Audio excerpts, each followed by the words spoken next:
প্রাতিষ্ঠানিক শিক্ষা ছাড়াই খালি গলায় গান গেয়ে সবার মন জয় করছেন আদুরি। বন্ধু তুমি শুধু ভালোবাসা দিও। ছোটবেলা থেকেই বাবার কাছে প্রতিদিন গান শুনতেন আদুরি।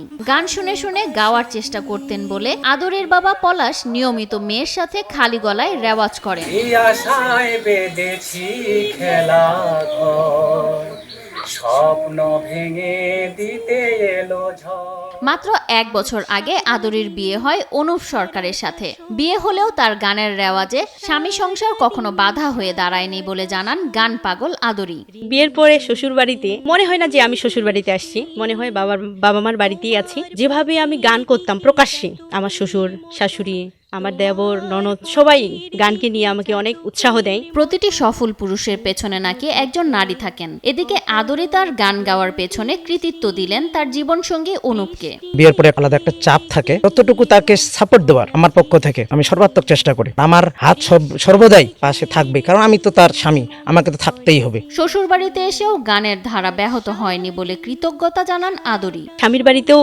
সেরকমই গুনগুন করি বা গান করি, এখানে বাধা দেওয়ার মতো আমি এখন পর্যন্ত আর কি কোনো কিছু পাইনি। কাজে পটু আদুরি ঘরের দৈনন্দিন কাজের ফাঁকে সুযোগ পেলেই গানের ডায়েরি নিয়ে বসে পড়েন ঘরের বারান্দায়। তুমি গানের জগতে এগিয়ে যাও, তোমার যেন গান অনেক দূর এগিয়ে যায়।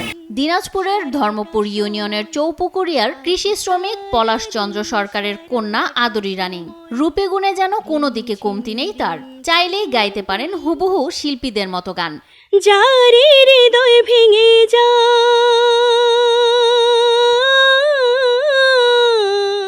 বিখ্যাতদের গান কভার করার পাশাপাশি নিজেও সুর করেন গান পাগল আদুরি। নতুন নতুন কথা লেখার চেষ্টা করেন ছোটবেলা থেকেই। স্বামী আমার বিদেশে থাকে, বছর তিনেকে হয়, মাঝে মধ্যে মোবাইল ফোনে একটু কথা। বাবার বাড়িতে বেড়াতে এলে দল ধরে গান শুনতে আসে আদুরির ছোটবেলার শৈশখীরা। তুমি সুর আমি বাঁশি, আহা কি অপূর্ব। এমনকি সারা গ্রামের মানুষ ছুটে আসেন বাড়ির উঠানে। রীতিমতো আসর বসিয়ে গান শোনাতে হয় এই তারকা শিল্পীকে।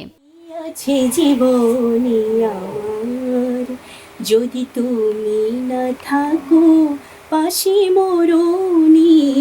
শুধু গানে নয়, লেখাপড়ায়ও মেধাবী রানী। স্নাতক পাশ করা রানী প্রস্তুতি নিচ্ছেন মাস্টার্সের। আমি পড়াশোনা করছি দিনাজপুর সরকারি কলেজ থেকে, অনার্স ফার্স্ট ক্লাস পেয়েই পাশ করছি। আশা করি মাস্টার্সেও ফার্স্ট ক্লাস নিয়ে পাশ করব। শিল্পী হওয়ার নেশায় বাংলাদেশের জনপ্রিয় শিল্পী সাবিনা ইয়াসমিনের ভালো লাগা বেশ কিছু গান আস্তে আস্তে আয়ত্ত করেন আদুরি। সাবিনা ইয়াসমিন, উনার গান আমি সবচেয়ে বেশি গান করি, ওনার গান আমার কি ভালো লাগে আর কি।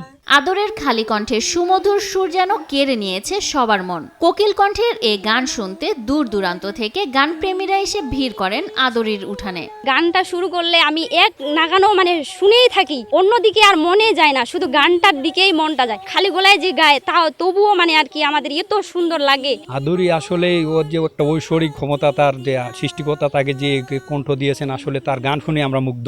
সামর্থ্য না থাকায় ছোটবেলা থেকেই বাদ্যযন্ত্র ও শিক্ষকের অভাবে খালি গলায় গানের রেওয়াজ করতেন আদুরি। অর্থের অভাবে মেয়ের গানের প্রতিভাকে ছড়িয়ে দিতে ব্যর্থ হন বাবা পলাশ।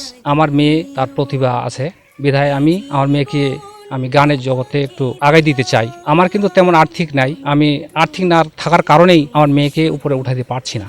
প্রাতিষ্ঠানিক বা কোনো ভালো ওস্তাদের তালিম পেলে বড় মাপের শিল্পী হতে পারবেন আদুরি, এমনটাই মনে করেন বিরল উপজেলা পরিষদের চেয়ারম্যান AKM মোস্তাফিজুর রহমান বাবু। গ্রাম বাংলার যে প্রতিভাটা, যেটা বলে ঈশ্বর প্রদত্ত, সেটা কণ্ঠ, সুরালো কণ্ঠ আদুরি রানীর মধ্যে আছে। শিক্ষক ছাড়াই যে এত সুন্দর গান উপস্থাপন করছে, এটা আসলে আমি মনে করি এটা বিরলের, এই অঞ্চলের এটা গৌরব। একদিন সে বাংলাদেশের এই মুখ উজ্জ্বল করবে। তাকে ইন্ডিয়া বিভিন্ন অনুষ্ঠানে তাকে উপস্থাপন করার জন্য এবং তাকে নিয়ে যাওয়ার জন্য সেই প্রচেষ্টাও আমার রয়েছে। কিন্তু আমরা যদি একটু তাকে হেল্প করি, আমাদের দেশের একটা নক্ষত্র আমি মনে করি।